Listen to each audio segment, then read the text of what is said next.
wito kwa Watanzania na wawekezaji wengine mbalimbali ni kuja kujionea teknolojia nzuri ambayo Tanga tunayo, ambayo inatumika kusafisha mchanga.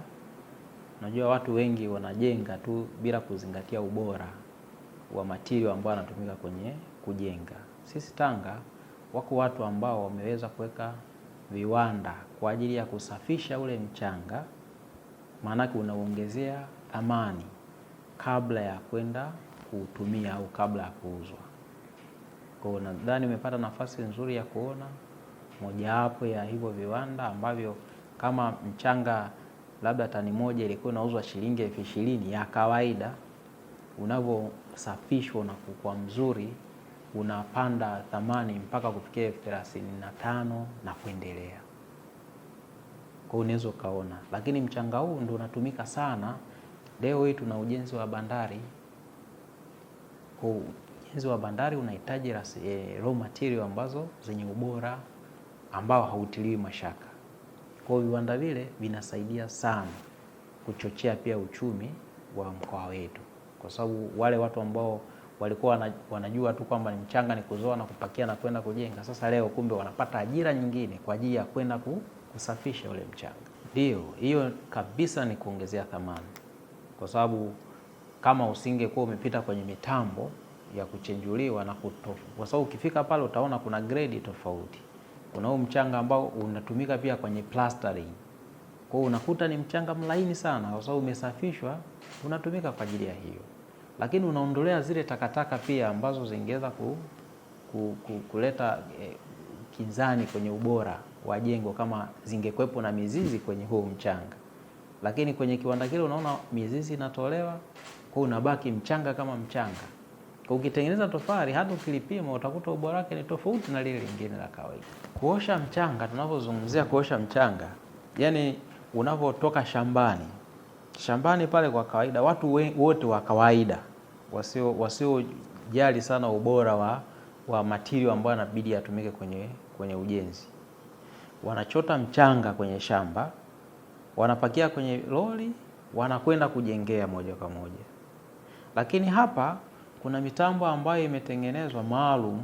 Ule mchanga baada ya kuuchota unaenda unapakiwa kwenye mtambo, unachanganywa na maji, unatolewa zile takataka kwanza, halafu ule mchanga kuna mwembamba sana na ule ambao ni nene kiasi. Kwa hiyo unatenganishwa. Kwa hiyo sasa mchanga unaoupata baada ya kupitia kwenye hiyo process, hiyo tunaita ni value addition. Kwa sababu mchanga ule hata thamani yake inabadilika. Kama ulikuwa unauza tani moja shilingi 20,000, unauza 35,000 kwa tani moja. Hiyo ni value addition. Lakini sasa tofauti yake pia ni product itakayotengenezwa kutokana na mchanga huo. Haiwezi kuwa na ubora sawa na ile ambayo mchanga ule haukuoshwa. Soko lake ni kubwa. Bomba la mafuta unaloliona hili limetumia mchanga huo ambao umeoshwa. Bandari yetu hii wakati na jengo ya Tanga inapanuliwa imetumia aina hiyo ya mchanga.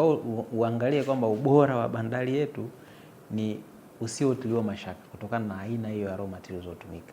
Lakini tuna export, tunapeleka Zanzibar aina hiyo ya mchanga. Unaona? Kwa ajili ya ujenzi wa majumba ambayo yanahitaji ubora mkubwa wa raw material. Kwa hiyo soko ni la uhakika, na baadhi ya watu wameshaanza kuja kujifunza kwa ajili ya kuanza na wenyewe kuosha mchanga.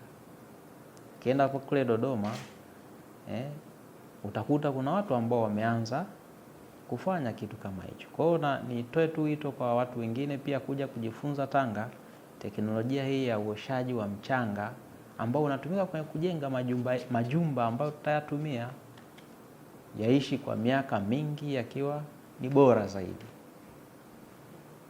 Kwa hiyo tunapozungumzia kwamba madini ni maisha na utajiri, maisha manake majumba yanapojengwa yenye ubora kukaa miaka mingi ni mojawapo ya maisha bora. Kwa hiyo iko namna hiyo. Sisi tunashughulika na shughuli za uoshaji wa mchanga, washed sand. Lakini sio tu kuosha mchanga, bali hata tunadili na washed sand na unwashed sand, michanga yote ya aina mbili, michanga uliooshwa na usiooshwa. Lakini faida mojawapo ya huu mradi wetu, kwa maana ukizungumzia Tanga ina shida sana ya mchanga safi, na miradi tulionayo Tanga inahitaji mchanga safi, kwa maana ya mchanga wenye ubora katika ujenzi wa majengo ya kimkakati. Kwa hiyo baada ya kuona hiyo fursa, tumeona tuisaidie serikali kwa kuwasogezea huduma, kwa sababu serikali inataka majengo yenye ubora. Kwa tukaona tusogeze hii huduma ili tuweze kuwasaidia wakandarasi wote walioko katika mkoa huu wa Tanga na nje ya mkoa wa Tanga, kwa sababu mchanga wetu hatuzungumzii Tanga tu, tunazungumzia mpaka Dar es Salaam tunawasupply huu mchanga. Tunazungumzia mikoa jirani, kwa maana tunazungumzia Kilimanjaro, hapo mpakani mwa Tanga na Kilimanjaro wanapata huduma yetu. Kwa hiyo ni mradi ambao unasaidia wakandarasi wengi na mashirika mengi ambayo yamepata miradi katika mkoa huu wa Tanga.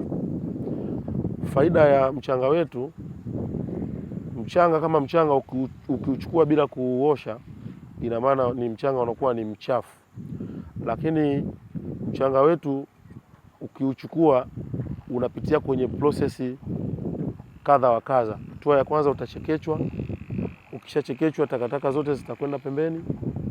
Hatua ya pili, baada ya kuchekecha ushakuwa safi, lakini haujawa msafi kwa sababu utakuwa na vumbi ndani yake. Kwa hiyo hatua itakayofuata utapita kwenye process ya kuoshwa. Ukishaoshwa, ina maana mchanga safi utakwenda mahala pake. Mchanga ambao utakuwa sio safi wenye vumbi utakwenda sehemu yake.